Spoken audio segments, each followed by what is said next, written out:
The nonsense of evolution, which is devoid of any scientific validity, is imposed in schools in many countries of the world.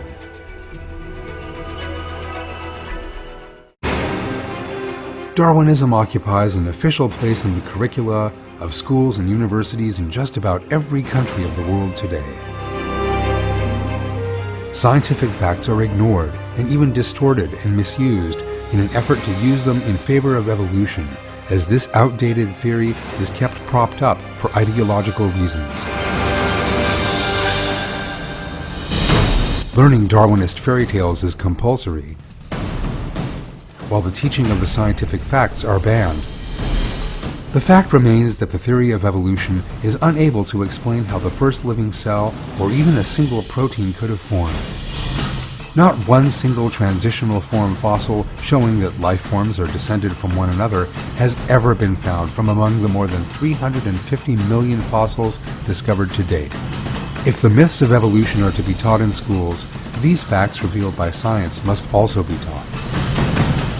Children and young people need to be educated with the facts revealed by 21st century science, not pagan teachings left over from Sumerian times. Yet the Darwinist dictatorship never permits that. Evolution is taught in a compulsory manner as part of the curriculum in the school textbooks of just about all countries.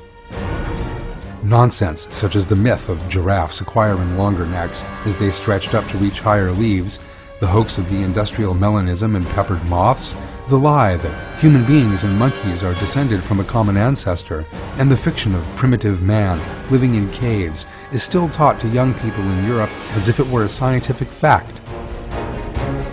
Moreover, young people in Turkic states and even Iran are also educated with these myths of evolution, not just those in European countries.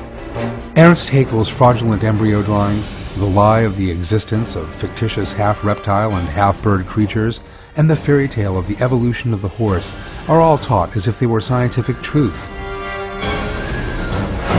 Yet young people have no right to demand any supporting evidence in the face of this nonsense. They have no right to express the facts revealed by science. They have no right to give the answers shown by science in exams. No student saying that evolution doesn't exist in biology classes anywhere in the world has the possibility of passing that class. People with academic careers in fields such as biology, anthropology, or paleontology in any country of the world have no possibility of saying evolution doesn't exist and then being promoted.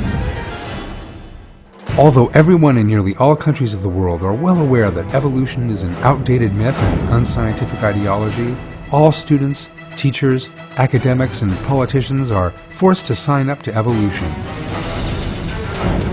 People who refuse have to repeat academic years again, are deprived of the right to an education, or lose their jobs, and campaigns against them appear in the press. In short, neither students nor teachers enjoy the right even to question the theory of evolution.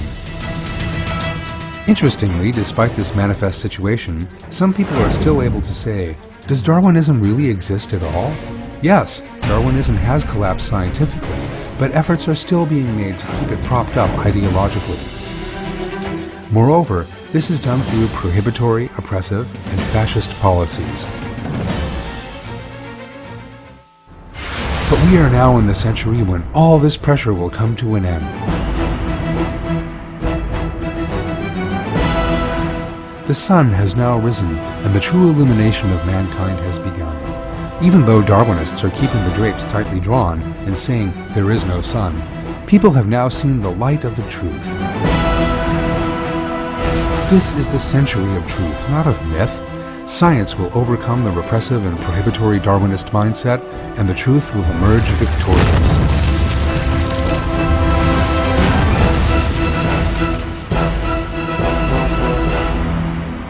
I seek refuge in Allah from the accursed Satan.